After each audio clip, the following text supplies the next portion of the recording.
जी good morning प्यारे बच्चों, नमस्कार साथियों। संजीव, अनिल, शैलेंद्र, अजय यादव, इंद्रेश, देवेंद्र, श्रवण, अरविंद, वीरेंद्र, दीपिका, रजत, मुकेश, संदीप, रचना, पूजा, प्रीति, प्रियंका, रेखा, संध्या, राजेश, रविंदर, मनीष, रंजन, सतीश, सत्येंद्र, मुकेश, रंजना, विकास, विपुल, अजय, पंकज, सोनू, प्रवीण, प्रदीप, सुनील, सुशील, मुकेश, अश्वनी, रविंदर, रंजीत जी, सभी बच्चों को नमस्कार। अरविंद, किरण, मनोज, संजय, कपिल, धर्मेंद्र, जीतू, सत्यम, सोनू, पंकज, देवेंद्र, आकाश, अश्वनी, मुकेश, सभी बच्चों को नमस्कार। आज की जो क्लास है प्यारे बच्चों, न जादूगर तो नहीं है, लेकिन हाँ तमाम वे चीज़ें जो आज तक आपके सामने दुविधा खड़ी करती रही, उन चीज़ों को आसान बना के आपके पास चीज़ें पहुंचाई गई है।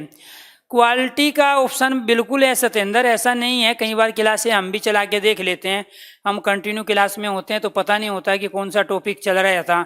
अभी भी मैं पिछली क्लास देखा हूँ कि पिछला जो टॉपिक है वो कहाँ तक मैंने पढ़ा दिया था और कैसे प्यारे बच्चों हमें आगे आज की क्लास को अपडेट करना है।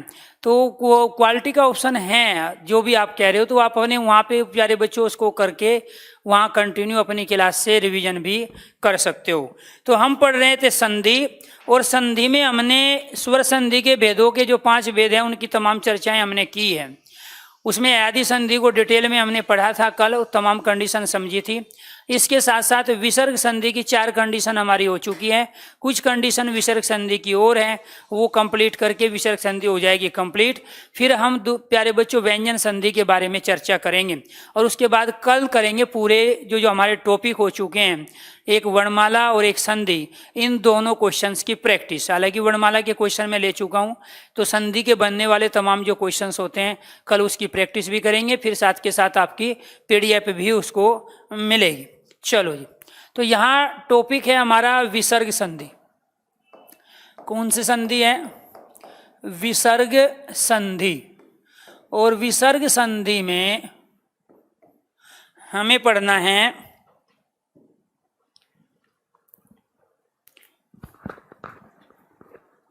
Six condition. कौन सी कंडीशन पढ़नी है? 6। मन के विसर्ग का औ में परिवर्तन।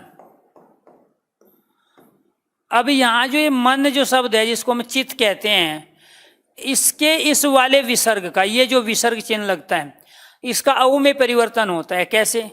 जैसे शब्द आ गया मनोज या मनोविज्ञान, मनोरथ, मनोहर, मनोदशा।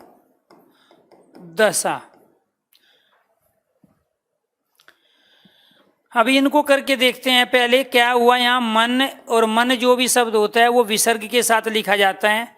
कई बार आप इसको इस रूप में लिखते हो, किताबों में भी लिखा होता है। ये वाला जो मन है ये क्वांटिटी के अर्थ में आता है। ये 1 मन चावल, 5 मन गेहूं और 6 मन प्याज है। ठीक है, मन मतलब क्वांटिटी, जो क्वांटिटी की मात्रा के शब्द में प्रयोग। मूल शब्द हमारा मन है होता है, और जिसका अर्थ होता है चित्त।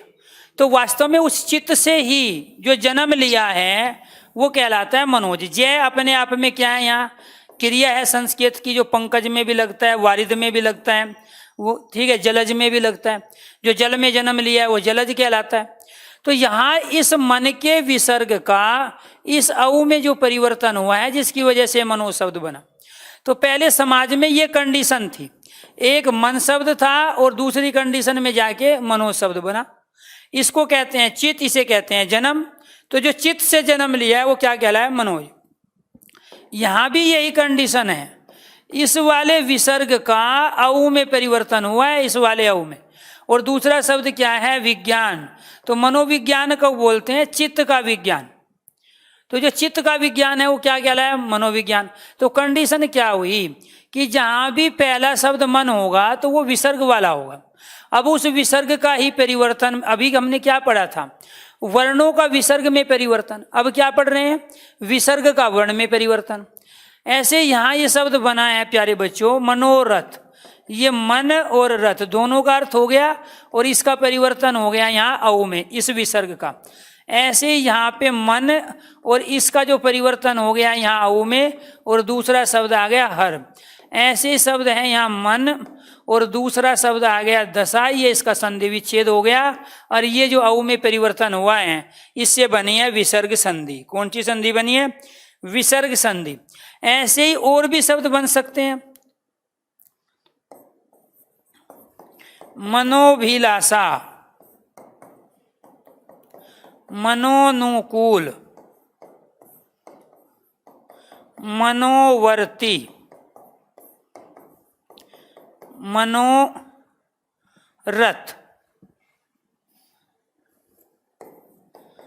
मनोगाथा या मनोस्थिति। चित्त की जो स्थिति है वो मनोस्थिति हो गई। बहुत सारे शब्द बना सकते हैं, जरूरी नहीं है ये। मैंने ये कहा कि आने वाली 7 पीढ़ी फ्री हो जाएगी आपको, ठीक है। तो इसीलिए आपको ये ध्यान रखना है कि अगर ये सारे शब्द आप सीख जाते हो कि कौन सा शब्द कैसे बनते हैं, हाँ नहीं ऐसे नहीं, वो आपको करने, उसमें से मुकेश में कुछ करवा चुका हूँ वर्णमाला के। अब ऐसे थोड़ा ही है कि मैंने 100 क्वेश्चन लिए, अब 100 को मैं प्यारे बच्चों सोल्व करवाऊंगा।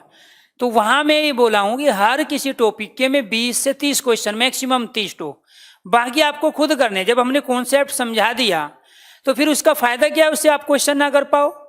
अब उसकी आंसर की भी देते हैं, वो भी बाद में देते हैं, साथ के साथ नहीं देते हैं, ठीक है। तो उसमें अगर दिक्कत होती है तो दोबारा से वीडियो सुनो, ठीक है। उसमें दिक्कत हो दोबारा से सुनो, 1-2 क्वेश्चन में दिक्कत है तो पूछो, वही तो डाउट्स होता है।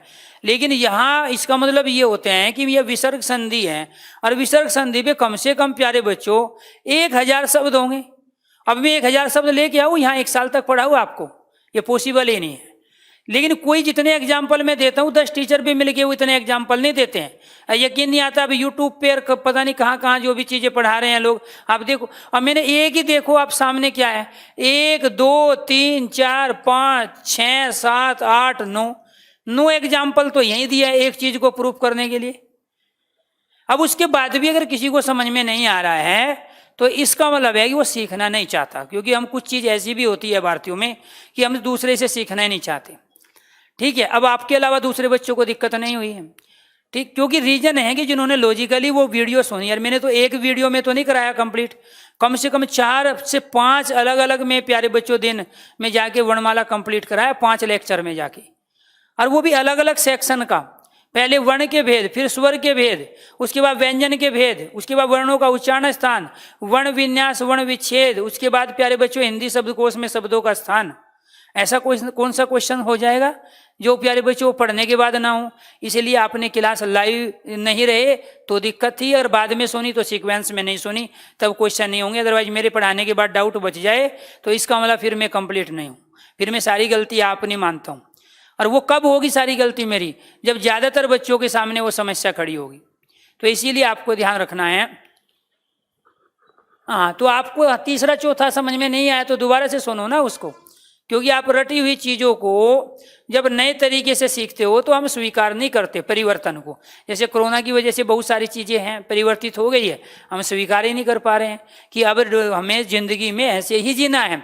वैक्सीन आ जाएगी तो भी हाथों को धो के इस्तेमाल करना, क्योंकि जब कोरोना खत्म होगा तो स्वाभाविक बात है वो कोई और दूसरा वायरस आएगा कुछ समय के बाद, ठीक है। तो वो जो जिस तरह से हमें दूसरे से थोड़ा सोशल डिस्टेंसिंग का पालन करना है, ठीक है। भारत में प्यारे बच्चों एक दूसरे पे जो है ना पास में खड़े होकर सब कुछ मुंह से मुंह मिला के बात करते, तो वो शालीनता थी नहीं, ठीक है। एक दूसरे से हाथ में हाथ मिलाते वो बढ़िया तरीका था ही नहीं, वो नमस्ते करो दूर से, ठीक है। तो परिवर्तन को स्वीकार करने की कोशिश जरूरी है। तो वहाँ जो पुरानी चीज़ आप जानते हो उनको थोड़ा हटाओ और नई चीज़ सीखने की कोशिश करो। यहाँ क्या हुआ, मन और अभिलाषा, क्या हुआ, मन और अभिलाषा। अब ये कहोगे सर ये कहाँ से लिया, रही है ना इसके अंदर, ठीक है। वो एक साथ लिखो या प्यारे बच्चों अलग अलग लिखो। तो यहाँ क्या हुआ, आपको ये ध्यान रखना है, इस वाले विसर्ग का औ में परिवर्तन, मन चित है, क्योंकि वो जो मन आप लिखते हो ना रोज, उसका तो क्वांटिटी में अर्थ प्रयोग होता है। इसके बाद क्या हुआ यहाँ पे, मन, और यहाँ पे इसका परिवर्तन किस में हो गया, औ में, और दूसरा शब्द क्या बना, अनुकूल। ठीक है, मनोनुकूल, जो चित्त के अनुकूल है, जो मन की इच्छा है, अभिलाषा मतलब इच्छा, जो चित्त की इच्छा है वो क्या कहलाया, मनोवर्ती, जो चित्त की वर्ती है, वर्ती मीन्स व्यवहार है। ठीक है, तो ये क्या कहलाएगा, मनोवर्ती। तो ये किस में परिवर्तन हो गया, औ में। ऐसे यहाँ मन का विसर्ग का परिवर्तन किस में हुआ, औ में परिवर्तन हुआ। तो इसीलिए यहाँ कंडीशन क्या बनी प्यारे बच्चों, कि मन का जो विसर्ग होगा, मन जो शब्द आएगा, पहली तो बात है वो विसर्ग के साथ आएगा। अब उस विसर्ग का जब औ में परिवर्तन हो जाता है तो वो क्या बन जाएगा प्यारे बच्चों, विसर्ग संधि। अब आप ये कहोगे सर जी आपने तो ये बताया था कि जहाँ शब्द के बिल्कुल बीचों बीच एक मात्रा होती है वो गुण संधि है। सर जी इसमें तो सब में एक मात्रा आ रही है, ये गुण संधि। लेकिन मैं ये भी बता रहा हूँ कि जहां मन से शब्द बना होगा, एक मात्रा होगी, तो वो विसर्ग संधि होगी। क्यों? क्योंकि मन शब्द विसर्ग के साथ आता है। और जब विसर्ग का वर्ण में परिवर्तन हो रहा है तो कैसे हो जाएगी गुण संधि? अरे वहां तो दो स्वर का मेल होता है, यहाँ दो स्वर थे ही नहीं। वहां एक मात्रा आती है परोपकार में, अरुणोदय में, सर्वोदय में, महोत्सव में, लेकिन वहां दो स्वर का मेल हो रहा है। यहाँ दो स्वर है ही नहीं, यहाँ तो एक विसर्ग है, दूसरा व्यंजन है। तो जब विसर्ग का परिवर्तन होगा, विसर्ग का मेल होगा, तो विसर्ग संधि ही होगी। तो मनोज से बनने वाले जितने भी, मन से बनने वाले जितने भी शब्द है, जिसमें पहला शब्द मन होता है, विसर्ग संधि के बनेंगे सारे एग्जाम्पल। क्लियर? अब आप ये नहीं कहोगे कि अगर मैं आपसे पूछने लगूं कि मन मोहन में बताइए कौन सी संधि है, तो विद्वान बनने की कोशिश मत करना, क्योंकि यहां मन के विसर्ग का परिवर्तन नहीं हुआ है। यहाँ ये मन और प्यारे बच्चों ये मोहन से मिलके नहीं बना है। यहाँ पे कहीं भी विसर्ग का परिवर्तन औ में नहीं हुआ है, इसलिए मन मोहन में विसर्ग संधि नहीं है, कोई भी संधि नहीं है, क्योंकि दो वर्णों का मेल है ही नहीं, कहीं भी वर्णों का परिवर्तन भी नहीं है। समास है मनमोहन में, संधि नहीं है। ऐसे बहुत लाखों शब्द होते हैं जिनमें प्यारे बच्चों संधि नहीं है, समास हो सकता है। तो इसलिए मनमोहन में कोई संधि नहीं है, क्योंकि दो वर्णों का मेल नहीं हुआ, परिवर्तन नहीं हुआ, योग नहीं हुआ। यहाँ पे औ पे मात्रा है, यहाँ मोहन पे मात्रा कहाँ होनी चाहिए थी, यहाँ न पे मात्रा होनी चाहिए थी, तब बनता ना। तो इसलिए मनमोहन में ऐसा नहीं है कि मैंने कहा कि जहाँ भी मन दिखाई दे विसर्ग संधि, लेकिन मन हो और मन के विसर्ग का औ में परिवर्तन हो, तो सारे के सारे दुनिया के एग्जाम्पल किसके कहेंगे, विसर्ग संधि के कहलाएंगे। ठीक है, क्योंकि यहाँ वो कंडीशन पैदा हुई नहीं। अगर यहाँ ये होता तब ये विसर्ग संधि का उदाहरण बनता। चलो जी, एक कंडीशन हमारी ये 6 वाली होगी। इसके बाद क्या है, 7।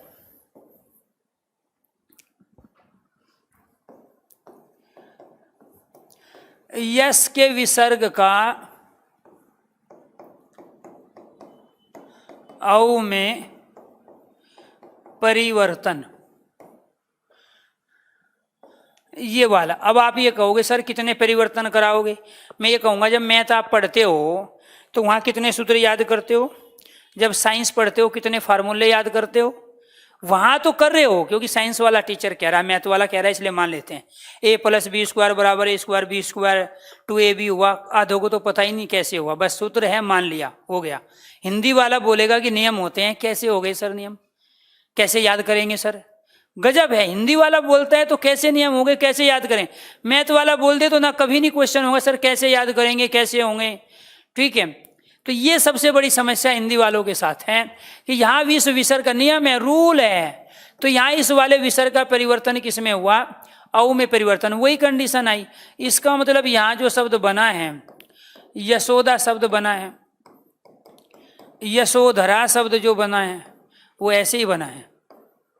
यशोमती जो शब्द है, यशोमती मतलब बुद्धि। यशोगान जो शब्द बना है, यशोगाथा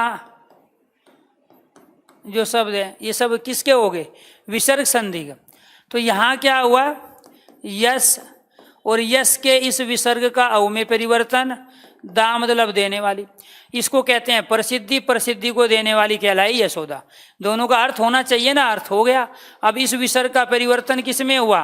औ में हुआ। पहली कंडीशन ये, दूसरी कंडीशन में जाके ये शब्द बना है, ये इसका संधि विच्छेद हो गया और ये कहलाया प्यारे बच्चों आपका संधि वाला शब्द।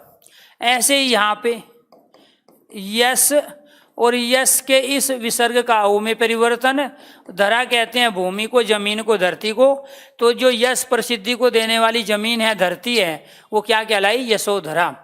ऐसे ही इसमें हो जाएगा ये यस और यस के विसर्ग का इस औ में परिवर्तन, मति कहते हैं बुद्धि को, तो यस को देने वाली जो बुद्धि है वो कहलाती है यशोमति। ऐसे ही प्यारे बच्चों यहाँ पे यस के विसर्ग का औ में परिवर्तन, ये गान जो प्रसिद्धि को देने वाला गान है वो कहलाता है यशोगान। जो प्रसिद्धि को देने वाली गाथा है वो कहलाती है यशोगाथा। ऐसे और भी शब्द बनाए जा सकते हैं। तो इसका मतलब ये हुआ, जहाँ भी यस के विसर्ग का ऊ में परिवर्तन दिखाई दे या किसी भी शब्द के अंदर प्यारे बच्चों पहला शब्द आपको यस या मन दिखाई दे तो वे क्या कहलाते हैं? उनके दोनों के अर्थ होने चाहिए, वो कहलाते हैं विसर्ग संधि। क्या कहलाएंगे? विसर्ग संधि। ऐसे ही 8वीं कंडीशन है, तप के विसर्ग का औ में परिवर्तन। तप का जो ये विसर्ग है इसका भी औ में परिवर्तन होता है, तो वो क्या कहलाया अपने आप में? विसर्ग संधि। कैसे? जैसे यहाँ शब्द आ गया तपोवन, तपोधन, तपोभूमि, तपोयश, तपोकर्म, एनीथिंग, और भी बहुत सब हम ले सकते हैं। अब यहाँ पे क्या हुआ? ये तप, तप के विसर्ग का औ में परिवर्तन, दूसरा हो गया वन। यहाँ पे भी तप, तप के विसर्ग का औ में परिवर्तन, दूसरा शब्द हो गया धन। यहाँ पे तप, तप के विसर्ग का इस औ में परिवर्तन और यहाँ हो गया ये भूमि। यहाँ पे भी तप, तप के विसर्ग का औ में परिवर्तन, इसके बाद शब्द आ गया यश। यहाँ पे भी तप के विसर्ग का औ में परिवर्तन, इसके बाद आ गया कर्म। तो यानी कि इससे ये साबित होता है कि अगर किसी भी शब्द का पहला शब्द, समस्त पद का पहला शब्द मन हो, यश हो या तप हो, तो वो विसर्ग वाला होता है और इस विसर्ग का औ में परिवर्तन हो जाता है। तो ये कितनी कंडीशन हो गई? 9 कंडीशन, 8 सॉरी। 9वीं कंडीशन देखो, अद के विसर्ग का औ में परिवर्तन। अद के विसर्ग का औ में परिवर्तन, ये भी क्या कहलाता है अपने आप में? शब्द आ गया अधो उन्नति, अधोपतन, अधोगामी, अधोरथ। आपको अलग करने की कोई जरूरत नहीं है, जितने एग्जाम्पल मैं ले रहा हूं वहीं से क्वेश्चन पूछा जाएगा। यहाँ पे एक शब्द है अध, इसके विसर्ग का औ में परिवर्तन, दूसरा शब्द है इसके अंदर उन्नति। क्लियर? यहाँ पे एक शब्द है ये अध, अध का मतलब होता है नीचे की ओर। प्यारे बच्चों आपको ये ध्यान रखना है, एक अध तो ये होता है, इसका मतलब होता है आधा, और एक अर्ध ये भी होता है, इसका अर्थ भी आधा होता है। क्लियर? लेकिन एक वाला होता है ये विसर्ग वाला, इसका अर्थ होता है नीचे या नीचे की ओर। ये संस्कृत का उपसर्ग है, ये हिंदी का उपसर्ग है। इससे शब्द बनता है अधपका, अधजला, अधखिला, अधकचरा। इससे शब्द बनता है अर्धवार्षिक परीक्षा, आधे के लिए आता है। ये संस्कृत का उपसर्ग है और इसका प्रयोग होता है नीचे के लिए। तो यानी कि जो नीचे की उन्नति है, जो उन्नति नीचे की ओर जा रही है, ठीक है, वो क्या कहलाई? अधो उन्नति। औ का विसर्ग में परिवर्तन। ऐसे यहाँ अधोपतन, जो नीचे गिर रहा है, तो वो क्या कहलाया? अधोपतन। ऐसे ही प्यारे बच्चों यहाँ अध, इसका परिवर्तन अवो में हुआ, अधोगामी, नीचे की ओर जाने वाला, गामी मतलब जाने वाला। यहाँ पे क्या हुआ, अध, अध का विसर्ग अव में परिवर्तन, रथ मतलब लगा हुआ, ठीक है, अधोरथ, नीचे की ओर लगा हुआ, वो क्या कहलाता है, अधोरथ। इसके बाद आपको ये ध्यान रखना है प्यारे बच्चों, यहाँ पे जो शब्द आता है रज, जो शब्द है, ठीक है, ऐसे शब्द इससे क्या बनता है, रजोगुण। ऐसे ही दूसरा जो शब्द है प्यारे बच्चों, ठीक है,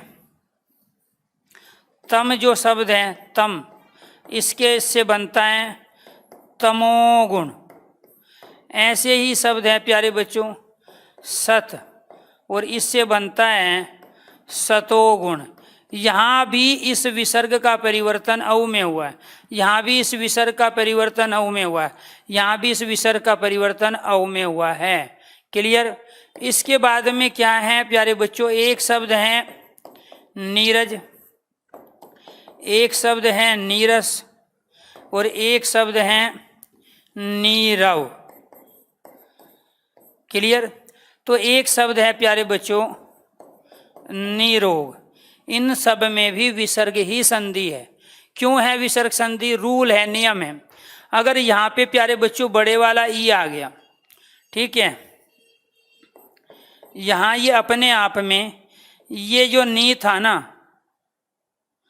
ये वाला जो नी है, ठीक है, इसके बाद में ये जो रज आया शब्द, ऐसे यहाँ पे ये वाला नी है, इसके बाद में ये रस आया, यहाँ पे ये वाला नी है, इसके बाद रव आया, यहाँ पे ये वाला नी है, इसके बाद रो गया।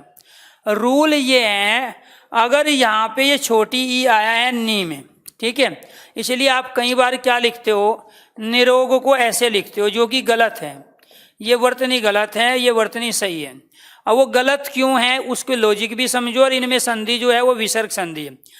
अगर प्यारे बच्चों यहाँ ई आया है इसमें, और इस ई के बाद में अगर यहाँ रह आ जाता है, तो वास्तव में इस छोटे ई का बड़ा ई में परिवर्तन होता है।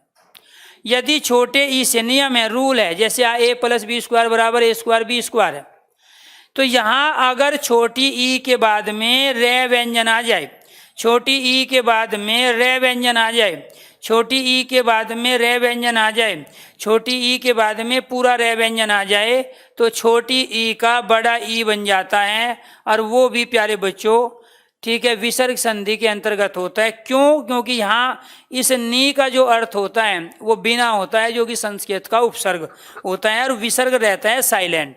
साइलेंट का मतलब होता है लोप होता है, छिपा होता है, लगाते नहीं है, ठीक है। तो इसीलिए यहाँ भी विसर्ग का ही परिवर्तन होके छोटे ई से बड़ा ई हुआ है, जो कि साइलेंट रहता है, लुप्त रहता है, अर्थात जिसका लोप होता है। इसीलिए ये जो एग्जाम्पल है प्यारे बच्चों, ये सारे के सारे किसके हैं, विसर्ग के। किसके से हैं? विसर्ग संधि के। ऐसे रजोगुण है, तमोगुण है, सतोगुण है, ये भी विसर्ग के हैं, क्योंकि मूल शब्द सत होता है, तम होता है, रज होता है। तम मतलब होता है अंधकार, तम मतलब होता है बुरा, ठीक है। सत मतलब होता है श्रेष्ठ, अच्छा, ठीक है। और रज का मतलब होता है सना हुआ, ठीक है, मिला हुआ। तो इसीलिए प्यारे बच्चों हमारे अंदर 3 गुण होते हैं, एक होता है सतोगुण, एक तमोगुण और एक रजोगुण। अगर वास्तव में आप अच्छे व्यवहार वाले व्यक्ति हो, सदाचारी हो, तो आप सतोगुणी हो। अगर आप दूसरे से छीना झपटी करके भी खा लेते हो, चुरा लेते हो, दूसरे के माल को अपना माल बना लेते हो, तो आप तमोगुणी हो, ठीक है। क्या कर लेते हो? तमोगुणी। लेकिन कोई दे रहा है तो ले लेते हो, और कोई नहीं दे रहा है तो दूसरे के धन पे कोई आसक्ति आपको नहीं है, तो आप क्या हो? रजोगुणी हो। तो ये हमारे शरीर के अंदर तीनों ही गुण होते हैं, किसी एक की प्रधानता होती है, उसके आधार पर हमारा व्यक्तित्व निर्धारित होता है। जैसे राक्षस प्रवृत्ति के जो लोग होते हैं वो तमोगुण हैं, साधु सन्यासी होते हैं, ऋषि मुनि होते हैं, वो सतोगुणी होते हैं, और हम प्यारे बच्चों मध्यमार्गी जो होते हैं, जो कोई दे देता है तो ले लेते हैं, दूसरे से उम्मीद हम ज़्यादा रखते नहीं हैं, तो फिर वो रजोगुणी होते हैं। राजा लोग जो हैं, गृहस्थी लोग रजोगुणी होते हैं। साधु सन्यासी तपस्वी मुनि लोग जो है सतोगुणी होते हैं, वो किसी के धन को अपना धन मानेंगे भी नहीं है, कोई आसक्ति भी नहीं होती। ये 11 कंडीशन थी विसर्ग संधि की। 11 कंडीशन किसकी थी? विसर्ग संधि होने की पॉसिबिलिटी थी। इसीलिए आपको ये ध्यान रखना है प्यारे बच्चों, ये क्या कहलाया? अधोन्नति मतलब नीचे की ओर उन्नति, अधोपतन नीचे की ओर जो पतन है, अधोगामी जो नीचे गिर रहा है, अधोरथ जो नीचे की ओर लगा हुआ है, वो क्या कहलाया? अधोरथ। क्लियर? चलो जी। रज कहते हैं धूल को, रस कहते हैं लिक्विड को, रव कहते हैं मंजे हुए को। ये ख नहीं है, रव है। नीरव मोदी नहीं है, भाग गया बहुत सारे पैसे लेके। ठीक है। रोग कहते हैं बीमारी को, तो निरोग मतलब बिना बीमारी के। तो इसीलिए आपको ध्यान रखना है। ठीक है। ये क्या कहलाएगा? विसर्ग संधि। क्या कहलाई? सारी की सारी विसर्ग संधि। अब आप इन सब चीजों को समेट लो। यहाँ आपको ध्यान रखना है, आज जो आपको पढ़ाया गया ये कि एक तो मन शब्द होता है, दूसरा जो शब्द होता है प्यारे बच्चों यश शब्द होता है। मन है, यश है। इसके बाद में एक शब्द होता है तप, और एक शब्द होता है प्यारे बच्चों अद, एक शब्द होता है सत। क्या होता है?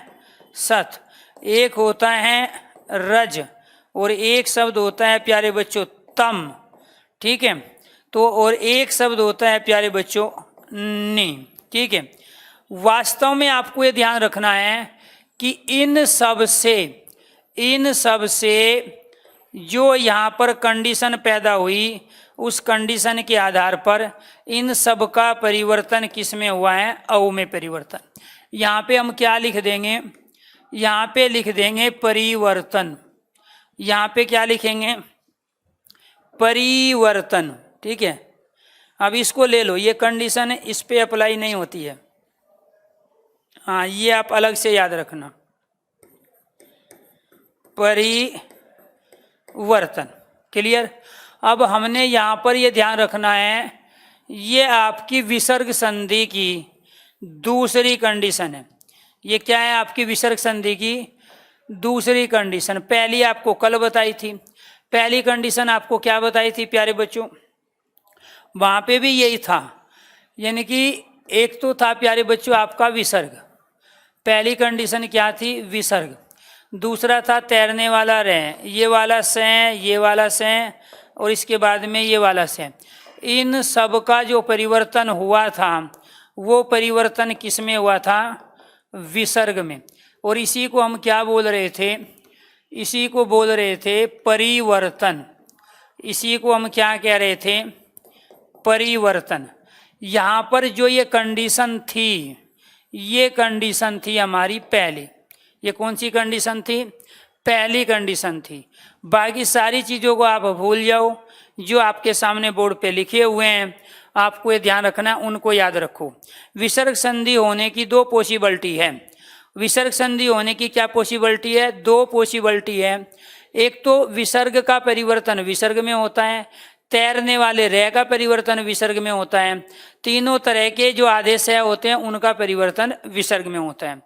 दूसरा प्यारे बच्चों, बिना विसर्ग के विसर्ग संधि हो नहीं सकती, इसलिए मन के विसर्ग का परिवर्तन औ में, यश के विसर्ग का परिवर्तन औ में, तप के विसर्ग का परिवर्तन औ में, अध के विसर्ग का परिवर्तन औ में, सत के विसर्ग का परिवर्तन औ में, रज के विसर्ग का परिवर्तन औ में, और तम के विसर्ग का परिवर्तन औ में।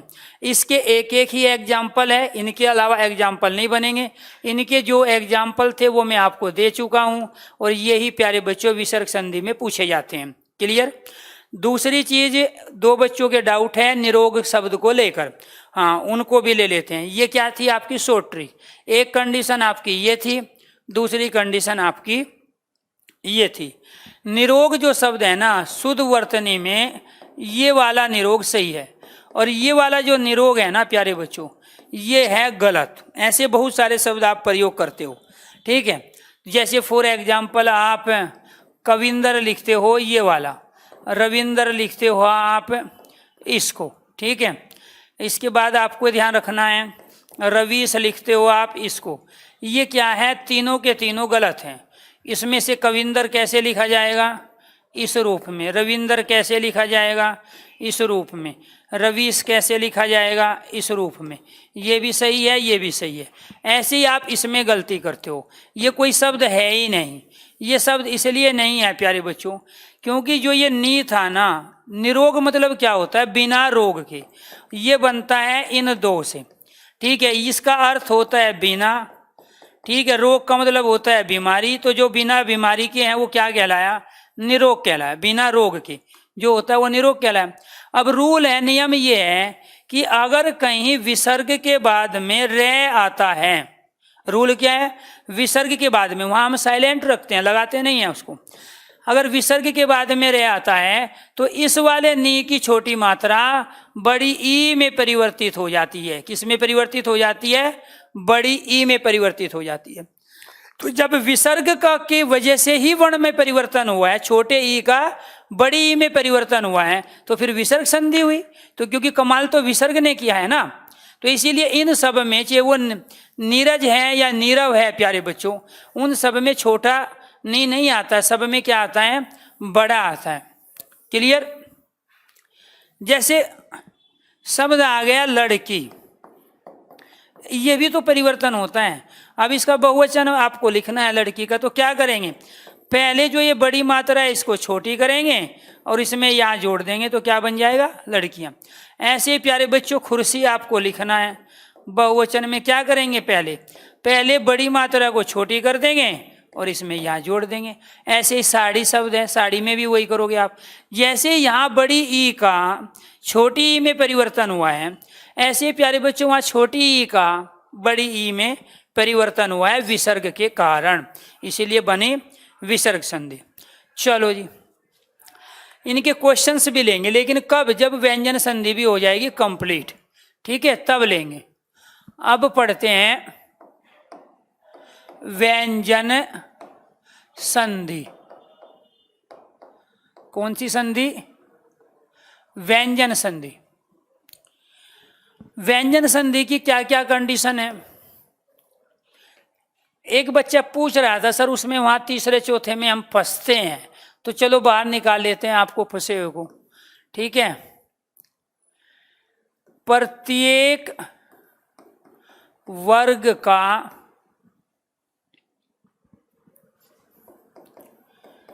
तीसरा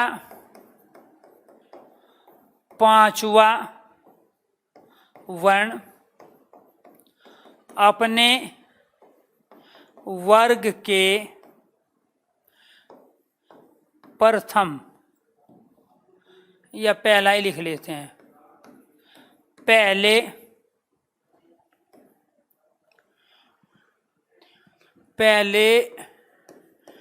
वर्ण में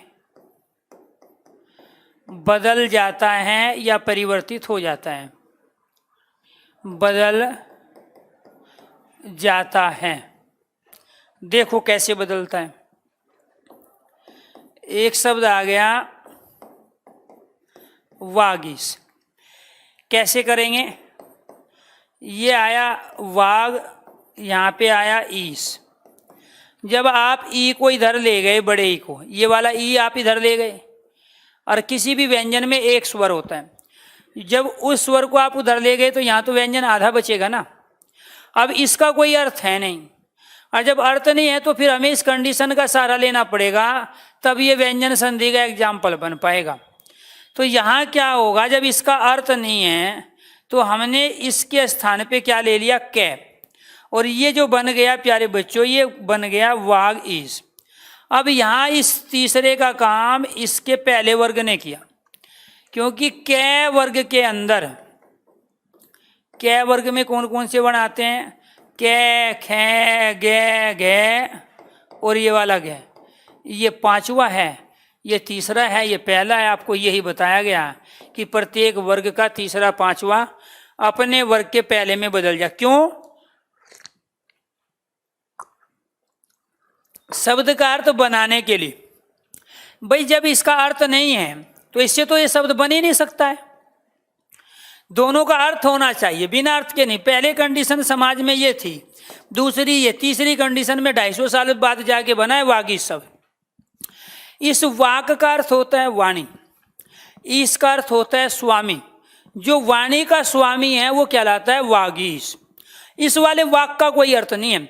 जब ये आधा है तो आधे में बदलेगा। समाज में दो शब्द का हम अलग अलग प्रयोग कर रहे थे। वाणी के लिए हम प्रयोग करते थे वाक का, स्वामी के लिए प्यारे बच्चों प्रयोग करते थे हम ईश का। तो जो वाणी का स्वामी है वो वागीश कहलाया। तो ये जो प्रत्येक वर्ग का पहला है ये अपने वर्ग के तीसरे में बदल गया, और यहाँ ये आधा गे और ई मिलके क्या बन गया, गी। तो पहली कंडीशन ये बनी, दूसरी ये बनी, तीसरी में जाके शब्द बना ये। अब कोई आपसे पूछेगा ये स्वर संधि है, विसर्ग है या व्यंजन, तो आप कहोगे प्यारे बच्चों इसमें एक व्यंजन और एक स्वर है, और जहाँ एक व्यंजन और एक स्वर आ जाए या किसी भी व्यंजन के साथ दूसरा व्यंजन हो या स्वर हो तो वो क्या कहलाएगा प्यारे बच्चों, व्यंजन संधि। व्यंजन संधि की पहली कंडीशन आपको बताए थे प्यारे बच्चों, ठीक है। तो ये आपको ध्यान रखना, जहाँ एक व्यंजन के साथ दूसरा कोई स्वर हो या व्यंजन हो वो कंडीशन क्या है, व्यंजन संधि की कंडीशन है, ठीक है। दिक्कत आपके साथ यही है कि जो पहली चीजें आपको बताई गई उसको आप नहीं जोड़ते। जब आपको बता रहे थे कि संधि 3 प्रकार की होती है, स्वर, व्यंजन और विसर्ग, तो उस समय तीनों की डेफिनेशन लिखवाई थी, और एक नहीं है, 4-4, 5-5 डेफिनेशन, ठीक है। अब वो चीज जब यहाँ याद नहीं होगी तो रोज रोज तो एक चीज लिखेंगे नहीं, तो दोबारा से फिर भी जानबूझ के लिखी है क्योंकि एक बच्चे को दिक्कत है। तो जहाँ दो स्वर आपस में मिल रहे हैं 11 में से तो वो स्वर संधि होगी, और जहाँ कोई भी वर्ण विसर्ग के साथ मिल रहा है या परिवर्तित हो रहा है वो विसर्ग संधि होगी, और जहाँ व्यंजन के साथ कोई स्वर है तो वो व्यंजन संधि होगी, क्योंकि बिना व्यंजन के व्यंजन संधि नहीं होगी। और व्यंजन कौन से हैं, जो आप वर्णमाला में पढ़ चुके हो, स्पर्श, अंतस्थ, उसमें और संयुक्त व्यंजन। सीक्वेंस में चीजें चल रही है, बीच में अगर किसी क्लास को छोड़ के बीच में आओगे कभी भी जिंदगी में हिंदी से फ्री नहीं हो पाओगे और आने वाले क्वेश्चन भी सही नहीं कर पाओगे, ठीक है। तो यहाँ प्रत्येक वर्ग का क्या है, ये तीसरा किस में बदला है, पहले में बदला है ये वाला, या ये कहोगे पहला किस में बदला है, तीसरे में। बात एक ही है, जब वो हमें ये देगा तब तो हम ये कहेंगे कि पहला तीसरे में बदल गया, और जब हमें वो ये देगा तब हम ये कहेंगे कि तीसरा पहले में बदल गया। क्लियर? चलो जी, अब दूसरे एग्जाम्पल देखो। और एक शब्द आ गया वांग में, तो तोड़ो इसको, ऐसी जगह से तोड़ो जो इसका अर्थ बना दे। अब यहाँ तो अर्थ बना नहीं। मैं का अर्थ होता है सृष्टि करना, रचना करना, इसका कोई अर्थ होता नहीं क्योंकि आपने पढ़ा नहीं, सुना नहीं, लिखा नहीं, देखा नहीं। और यहाँ भी ये आपने पढ़ा नहीं, सुना नहीं, लिखा नहीं, देखा नहीं। भाई आपने ये पढ़ा, सुना, लिखा, देखा था कहीं? और जब ये आपने पढ़ा नहीं, सुना नहीं, लिखा नहीं, देखा नहीं तो इसका अर्थ नहीं होगा। जब आपने ये भी पढ़ा, सुना, लिखा, देखा नहीं तो इसका भी अर्थ नहीं होगा। तो फिर अर्थ बनेगा, और अर्थ कैसे बनाएंगे, या तो तीसरा पहले में, या पांचवा पहले में, या पहला तीसरे और पांचवे में बदलेगा। तो यहाँ इसका क्या करना पड़ेगा हमें प्यारे बच्चों, इसका करेंगे वाक, और ये क्या हो गया, में। वाक हो गया वाणी, मैं का मतलब हो गया सृष्टि करना, रचना करना। वाणी से जो सृष्टि करते हैं उसको कहते हैं वांग्मय, और वांग्मय का दूसरा जो शब्द होता है प्यारे बच्चों उसे कहते हैं हम साहित्य। समानार्थी शब्द क्या है, तो साहित्य क्या है, वांग्मय क्या है, वाणी की सृष्टि है। वाणी से जिसकी रचना होती है वो क्या साहित्य कहलाता है, वांग्मय कहलाता है। अब यहाँ क्या हुआ, पांचवा अपने वर्ग के पहले में बदला। पहले कंडीशन समाज में ये थी, ये दो शब्द प्रयोग हो रहे थे। मैं का अर्थ प्रयोग करते थे रचना के लिए, सृष्टि के लिए। वाक का प्रयोग करते हैं वाणी के लिए। दोनों शब्दों को पास पास लाए, वर्णों का परिवर्तन किया, नया शब्द बना लिया, और वो क्या बन गया, दूसरा वांग में, और तीसरे में जाके क्या बन गया, एक नया शब्द। तो ये हम कहेंगे कि पहला बदल गया पांचवे में, या कहेंगे पांचवा बदल गया पहले में। अब इसमें ये वाली कंडीशन हुई, ये पांचवा वर्ण कौन सा है, गे, ये वाला पांचवा अब पहले में बदला, या ये कहेंगे ये पहला पांचवे में बदला। तो ये क्या कहलाया, यहाँ पे देखो, ये के क्या है, व्यंजन, ये मैं क्या है, व्यंजन। जब यहाँ दोनों के दोनों है व्यंजन, तो जहाँ दो व्यंजन होंगे तो वो क्या कहलाएगी, व्यंजन संधि। या वो दूसरी डेफिनेशन जो आपको बताई थी, जहाँ एक व्यंजन हो और उसके साथ में दूसरा भी व्यंजन हो तो वो क्या कहलाया, वो व्यंजन संधि कहलाया। दो स्वर होंगे तो स्वर संधि, और दो व्यंजन होंगे या एक व्यंजन होगा, जैसे यहाँ पे एक व्यंजन था ये और एक स्वर था।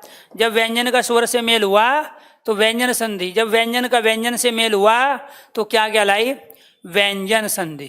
क्लियर? ये क्या थी हमारी एक कंडीशन। चलो अब ये आपने समझ लिया। इसी कंडीशन को दूसरे में भी रूप में लेते हैं और एग्जाम्पल लेते हैं। ये तो हमने क्या किया, पहला जो कै वर्ग था उसके अंदर जो परिवर्तन हुए वो आपको बताए गए। पांचवा वर्ण अपने वर्ग के पहले में बदल जाता है।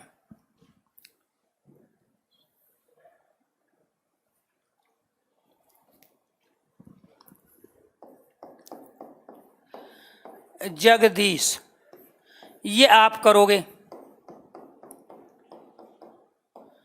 जगन्नाथ,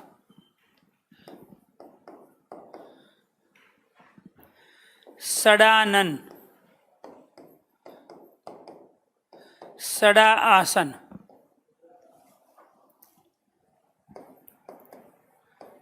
सणमास, कीजिए। कैसे करेंगे? जो सामने दिया है उसी में तोड़ो। जगत ईश, अर्थ हुआ नहीं, अर्थ बनाना पड़ेगा। कैसे बनेगा? जगत ईश। कौन बताएगा इसमें क्या हो गया? ये दूसरी कंडीशन, ये पहली। यहाँ पे क्या हो गया? जगन और नाथ, पहले जो दे उसी में तोड़ो, फिर अर्थ बनाओ जब अर्थ नहीं है। पहले ये कंडीशन, दूसरी ये, तीसरी ये। सही संधि विच्छेद कौन सी होगी? जो पहली कंडीशन है, क्योंकि इनका दोनों का अर्थ है। यहाँ क्या हुआ? सड़, और यहाँ क्या हुआ? आनन। आनन मतलब मुख, इसका अर्थ होता नहीं, तो फिर क्या हुआ यहाँ पे? ये कैसे बनेगा? ये सन और मास, मास मतलब महीना, इसका अर्थ होता नहीं है, तो ये क्या बना? सट और मास। क्या हुआ भाई इनमें? इसमें भी वही हुआ है कि तीसरा पांचवा अपने वर्ग के पहले में बदला है। इसमें कौन सा बदला है? यहाँ देखो, तय वर्ग के अंदर कौन कौन से वर्ण आते हैं? तय, थे, दे, धे और न। अब ये देखो यहाँ क्या हुआ है, ये वाला जो तय है ना, ये वाला, ये बदल गया दे में। ये यहाँ आवश्यकता पड़ने पर शब्द का अर्थ बनाने के लिए ये बदलते हैं, रूल है, नियम है। भाई जब आपको ये ग्रुप के जो मेंबर है बाकी काम नहीं करेंगे तो इसके लीडर को तो करना पड़ेगा ना, क्योंकि टीम ही इसके नाम से बनी है। अब ये बाकी मेंबर काम नहीं कर रहे हैं तो ये करेगा, ये जो ग्रुप लीडर है इसका। ठीक है, तो यहाँ आपको ये ध्यान रखना है, ये तय जो है किस में बदल गया? आधा है तो आधे में बदलेगा, आधा तय आधे दय में बदला, आधा दय और ई मिलके क्या बन गया? दी। तो समाज में पहले ये शब्द थे, जगत और ईश, जगत संसार, ईश स्वामी। तो जो संसार का स्वामी है वो क्या कहलाया? जगदीश कहलाया। अब यहाँ तय व्यंजन है, ई स्वर है, तो एक आ गया तय और तय के साथ आ गया ई, तो ये क्या कहलाया? व्यंजन संधि, व्यंजन के साथ स्वर।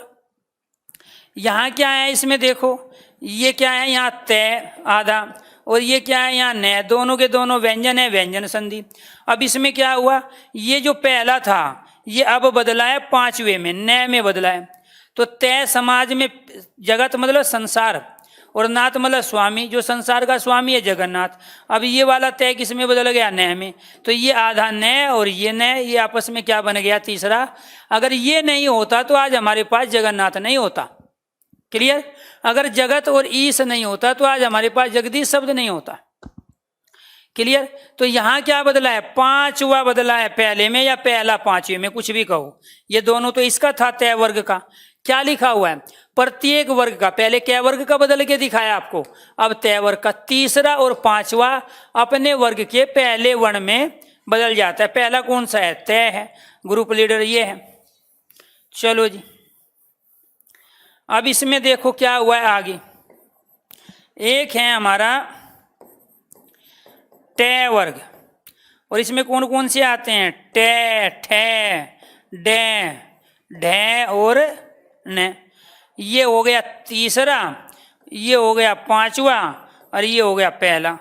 तो ये जो है प्यारे बच्चों, आपको ये ध्यान रखना है, ये पांचवा तीसरा किस में बदलेगा, पहला, या आप ये कहोगे पहला किस में बदलेगा, तीसरे पांचवे में, क्योंकि पांचों उंगली बराबर नहीं होती, एक जो करता है काम को खराब, ये तीसरा पांचवा करता है, इसलिए इसको पहले को करना पड़ता है इनका काम।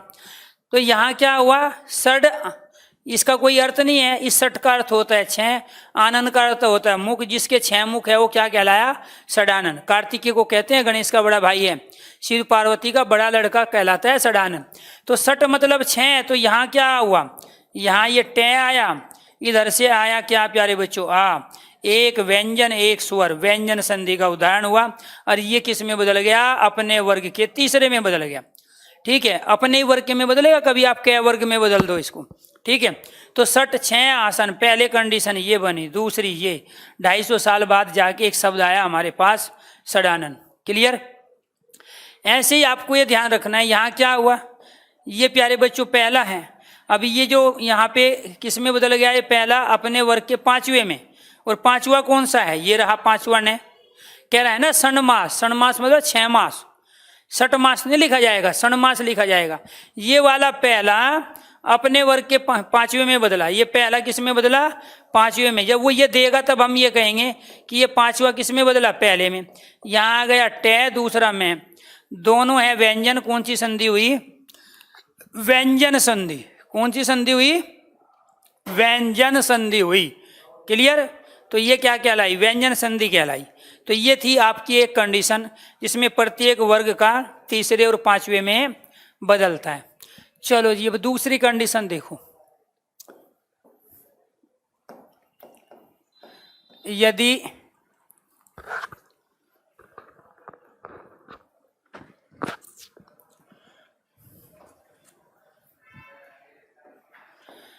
मैं के बाद मैं आए तो मैं का द्वित या द्विगुण हो जाता है। ये व्यंजन संधि की दूसरी कंडीशन है। कैसे, जैसे शब्द आ गया सम्मान। क्लियर। सम्मति। ठीक है, कैसे हो जाएगा, यहाँ सम और मान, यहाँ क्या आया मैं, यहाँ क्या आया मैं। जब ये दोनों व्यंजन हैं तो व्यंजन संधि, मैं का क्या हो गया, द्वित। यहाँ पे क्या है प्यारे बच्चों, आधा में। यहाँ पे क्या है, मति, समान मति जिसकी होती है। ये क्या कहलाया, यहाँ आधा में। ये क्या आया, यहाँ मैं के बाद मैं आया, कौन सी संधि है, व्यंजन संधि। यहाँ मैं का क्या है, द्वित। यानी कि ये यही कह रहा था, यदि आधे मैं के बाद पूरा मैं आए, ये आ गया आधे मैं के बाद पूरा मैं। और जब आधे मैं के बाद पूरा मैं आएगा तो वो क्या बनेगा, मैं का द्वित बनेगा। इसको द्वित कहते हैं, इसको द्वित कहते हैं। और चूंकि ये दो व्यंजन है, जब दोनों व्यंजनों के बीच में संधि हो रही है तो व्यंजन संधि कहलाएगी। ठीक है, तो कोई डाउट बचेगा ही नहीं, बशर्ते पहले पढ़ो तो सही, इसको कंप्लीट तो करो, सारी चीजों को, सारे लॉजिक इसी के अंदर आ जाएंगे। तो आपको ये ध्यान रखना है यहाँ पर कि ये मैं के बाद में मैं आ रहा था, इसीलिए क्या बना, द्वित बन गया, द्विगुण बन गया। क्लियर। चलो जी, इसके बाद में तीसरी कंडीशन देखो, यदि मैं के बाद अंतस्थ या ऊष्म व्यंजन में से कोई एक व्यंजन आए तो आधा मैं, तो मैं का अनुस्वार हो जाता है, या मैं अनुस्वार में बदल जाता है। बात एक ही है। अब यहाँ देखो क्या शब्द आए हैं, अंतस्थ कौन कौन से होते हैं? ये, रे, ले और वे। और जिसको ये चीज नहीं पती है वो वर्णमाला की वीडियो दोबारा से सुनो। उसमें कौन से होते हैं? से और है। ये यही तो कहना चाह रहा है। शब्द आ गया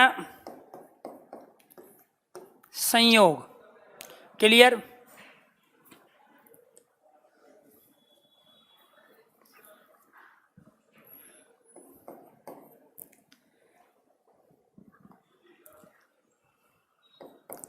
संलग्न, संवाद, मैं लिख ही लेता हूं एक।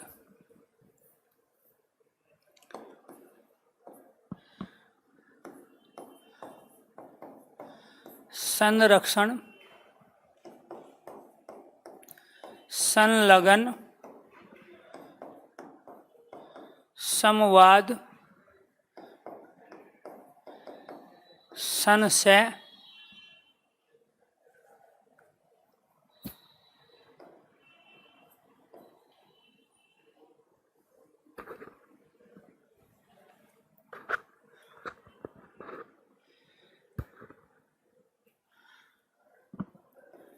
संहार,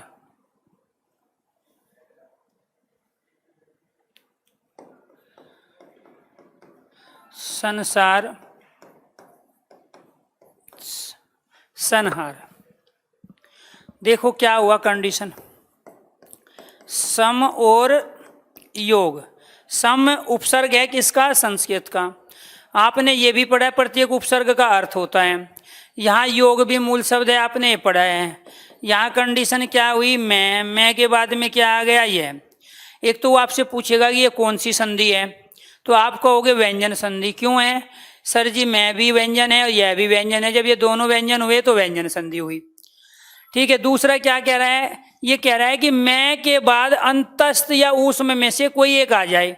मैं के बाद यह आ गया और यह क्या है? अपने आप में अंतस्थ का पहला वर्ण। तो जब मैं के बाद में यह आया है तो प्यारे बच्चों इसका क्या हो गया? अनुस्वार में परिवर्तन हो गया। किसका? इस वाले मैं का। तो इसका संधि विच्छेद ये हुआ, दूसरी कंडीशन में जाके ये शब्द बना। ऐसे यहाँ पे भी हुआ है। यहाँ पे क्या हुआ प्यारे बच्चों? सम, इसके बाद में क्या आ गया? रक्षण। ठीक है। यहाँ मैं और मैं के बाद में क्या है? रे। दोनों के दोनों व्यंजन है तो व्यंजन संधि। इस वाले मैं का अनुस्वार में परिवर्तन हुआ, क्योंकि खुद कह रहा है कि मैं के बाद अंतस्थ या ऊष्म कोई एक व्यंजन आए तो इस वाले मैं का अनुस्वार हो जाता है। वो जो अनुस्वार हुआ ना वो इस वजह से हुआ क्योंकि यहाँ रह था। ऐसे यहाँ पे प्यारे बच्चों आया शब्द सम और लगन। ठीक है। तो यहाँ पर क्या बना? ये मैं और इसके बाद में ले, दोनों के दोनों व्यंजन है इसलिए व्यंजन संधि हुई। और इस वाले मैं का इस वाले अनुस्वार में परिवर्तन। ऐसे यहाँ सम और वाद, यहाँ पर ये मैं था और इस मैं के बाद वे, तो आपको ये ध्यान रखना इस वाले मैं का परिवर्तन अनुस्वार में, दोनों के दोनों है व्यंजन इसीलिए व्यंजन संधि। जब तक शब्द के अर्थ नहीं होंगे तो आपको ध्यान रखना है, तो उससे संधि नहीं बनेगी। सम और से, इस वाले मैं के बाद आया है से, और जब मैं के बाद से आया तो मैं का हो गया अनुस्वार। मैं का क्या हो गया? अनुस्वार। ऐसे ही शब्द आया है संसार। तो संसार में क्या हुआ है? सम और सार। इस वाले मैं के बाद ये वाला आया है से, तो यहाँ इस वाले मैं के स्थान पे हो गया अनुस्वार। ऐसे ही सम और हार, यहाँ पर आया है मैं, इधर आया है, दोनों के दोनों है व्यंजन इसलिए हो गई व्यंजन संधि। और इस वाले मैं का क्या बन गया? अनुस्वार। ये सारे के सारे प्यारे बच्चों व्यंजन संधि के उदाहरण हैं। क्यों? क्योंकि इसमें व्यंजन अनुस्वार में बदल रहा है, या आप ये कहोगे इसमें दो व्यंजनों का मेल हो रहा है। क्लियर? तो इसीलिए जब ये दोनों व्यंजन है, ये भी व्यंजन ये भी व्यंजन ये भी व्यंजन, तो ये क्या कहलाएंगे? व्यंजन संधि। ये क्या था? व्यंजन संधि का तीसरा नियम। अब सुनो चौथा नियम क्या है। अब ये तोते उड़ा देंगे, अपने आप में ये कहा जाता है कि टोटल जो सब्जेक्ट होते हैं ना दुनिया में, उनमें सबसे डिफिकल्ट होता है लैंग्वेज, अर्थात कोई भी भाषा। Germany, Italian, French, Urdu, Punjabi, Hindi, Sanskrit, English, ये विषय जो होते हैं लैंग्वेज के, ये सभी विषय में डिफिकल्ट होते हैं। और इन विषयों में भी जो सबसे ज़्यादा डिफिकल्टी पैदा करते हैं वो करता है इनका व्याकरण अर्थात ग्रामर। स्टेटमेंट बदलती रहती है हर पल, नए नए लॉजिक होते हैं, कॉन्सेप्ट होते हैं, तर्क चाहिए, चिंतन शक्ति चाहिए, तब आप समझ पाओगे। और जिसके पास तर्क नहीं है, चिंतन नहीं है, वो रटता है। और बिना तर्क चिंतन शक्ति के आप कभी भर्ती नहीं हो सकते हो, क्योंकि रीजनिंग में भी वही चीज़ परखी जाती है, तर्क और चिंतन शक्ति, और ग्रामर भी उसी चीज़ को बढ़ाता है। दूसरा, ये ग्रामर में भी जो सबसे डिफिकल्ट टॉपिक माना जाता है, सभी भाषाओं के ग्रामर की बात कर रहा हूँ, संधि को। लेकिन मैंने कोशिश की है कि मैं संधि को आपके सामने उस तरीके से रख रहा हूँ ताकि आप चीज़ों को रटो ना, लॉजिक समझो कि ये परिवर्तन हुआ तो हुआ कैसे। यहाँ दो वर्ण आपस में मिल रहे हैं तो वो कौन से मिल रहे हैं, और ये पुराने जो समाज में शब्द बिखरे पड़े थे, इधर उधर अलग अलग अर्थों में प्रयोग हो रहे थे, तो क्या इनको प्यारे बच्चों ला के पास में इनसे कोई नए शब्द बनाए जा सकते हैं? उस कॉन्सेप्ट के नाम को संधि कहते हैं। अलग अलग वस्तु पदार्थ के अलग अलग नाम रख दिए। अब वहाँ से दो शब्द हमने लिए, उनके दो निकटवर्ती वर्णों को मिलाया और उनसे एक नया शब्द बना लिया, और वो क्या था प्यारे बच्चों? संधि वाला शब्द। अब यहाँ भी तो वही था। अब मान के चलो प्यारे बच्चों, हम यहाँ संयोग की बात कर रहे थे, अब यहाँ हम इसका भी प्रयोग कर रहे थे, सम का, और योग का प्रयोग कर रहे थे। अलग अलग सेंस में प्रयोग हो ही रहा था। और जब अलग अलग सेंस में प्रयोग हो रहा था तो आपको ये ध्यान रखना है कि उन्हीं से तो वर्णों का परिवर्तन करके हमने संधि बनाया। तो कितने हुए थे हमारे? 3 कंडीशन हो गई। चलो जी, चौथी कंडीशन और पढ़ लेते हैं।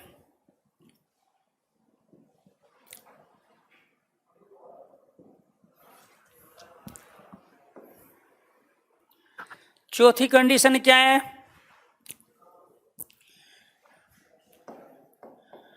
यदि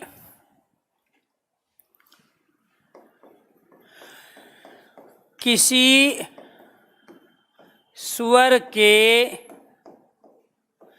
बाद 6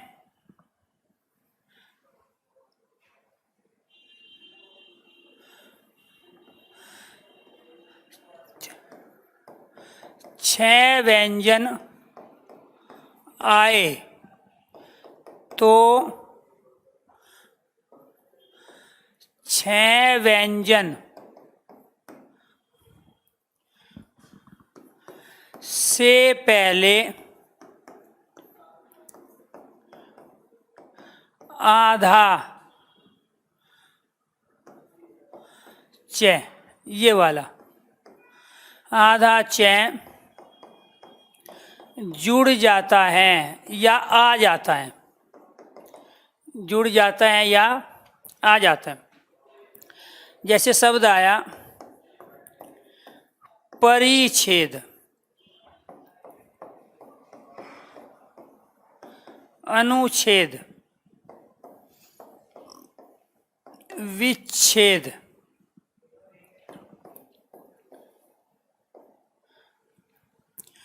वृक्ष, छाया। तो क्या हुआ? यहाँ पे 2 शब्द थे, परि और छेद, दोनों आपने पढ़े हैं, सुने हैं, लिखे हैं, देखे हैं। इसका मतलब दोनों का अर्थ हुआ। तो आपको ये ध्यान रखना है कि यहाँ पर क्या है, इसमें ई, इसके बाद यहाँ क्या है प्यारे बच्चों? 6। ये क्या है यहाँ पर? स्वर। और ये क्या है यहाँ? 6 वर्ण, व्यंजन। तो यानी कि यहाँ एक व्यंजन है, एक स्वर है, तो व्यंजन संधि तो अपने आप ही होगी। यानी कि जहाँ एक व्यंजन एक स्वर है तो वो व्यंजन संधि कहलाती है ना। अब यहाँ ये कह रहा है यदि किसी स्वर के बाद स्वर आ गया ई के बाद 6 है तो बीच में क्या जुड़ गया? च जुड़ गया। नियम है, रूल है, ऐसे ही बना है परिच्छेद शब्द। ऐसे अनुच्छेद बनाए हैं, ऐसी जगह से तोड़ो जहां अर्थ हो। एक अनु दूसरा छेद, यहाँ से आया है ऊ, इधर आया है छ, एक व्यंजन है एक स्वर है, व्यंजन संधि। और जब यहाँ स्वर आया, स्वर के बाद में छ है, तो बीच में क्या जुड़ गया? च। ऐसे यहाँ पे ये वी है, वी उपसर्ग है, इसका भी अर्थ है। यहाँ से आया है ई के बाद आया है छ, जब स्वर के बाद में छ बनाया तो बीच में च जुड़ जाता है। ऐसे यहाँ पे एक शब्द है प्यारे बच्चों हमारा वृक्ष, और दूसरा शब्द है छाया। इसमें से आया यहाँ ए, इसके बाद आया छ, ये है स्वर, इसके बाद छ आया, बीच में च जुड़ गया। क्लियर? तो ये कौन सी कंडीशन हुई? यदि किसी स्वर के बाद छ व्यंजन आए तो छ व्यंजन से पहले आधा च जुड़ जाता है। तो इनमें बीच में जो च आया है ये कैसे आया, आज पहली बार आपने समझा। ये शब्दों के बनने का प्रोसीज है, इसीलिए आज तक आपने और हमने एक शब्द डिक्शनरी को नहीं दिया, क्योंकि वो साइंटिफिक है, वो नियम के आधार पे चलते हैं, वो प्रमाणिक तरीके से शब्द चलते हैं। क्लियर? चलो जी, अगर ये आपने कर लिया है, अब आप मुझे ये बताइए,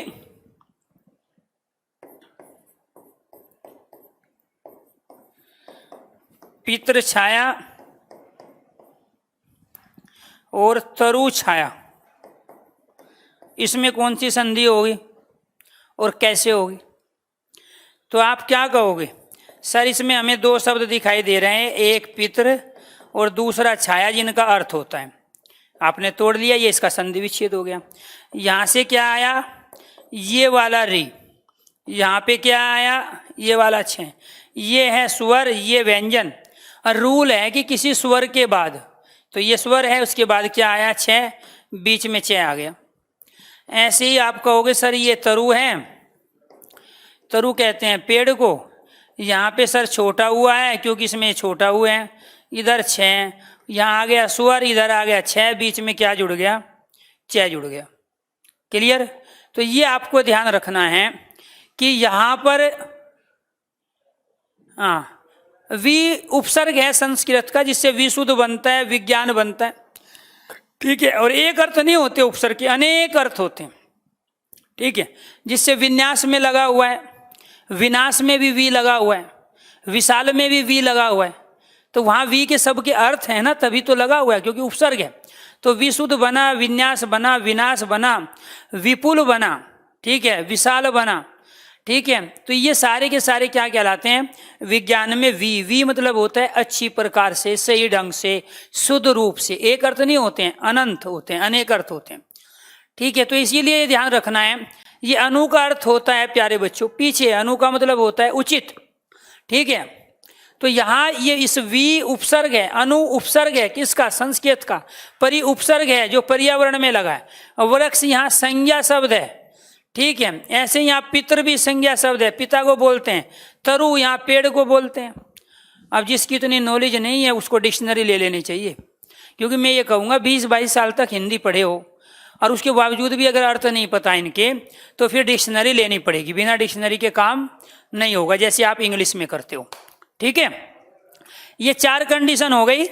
आज इतना ही रख लेते हैं, बाकी करेंगे प्यारे बच्चों कल, और उसके बाद करेंगे इसकी प्रैक्टिस। ठीक है? 6 कंडीशन इसकी और है, उनको बता के फिर संधि वाले क्वेश्चन की प्रैक्टिस करेंगे। लॉजिकली जितना भी आप लोगों ने समझा है उसकी इम्प्लीमेंट करने की बारी है कल। अब लेते हैं आप लोगों से इजाज़त, तो कल इस टॉपिक को कंप्लीट करके प्रैक्टिस करेंगे। धन्यवाद।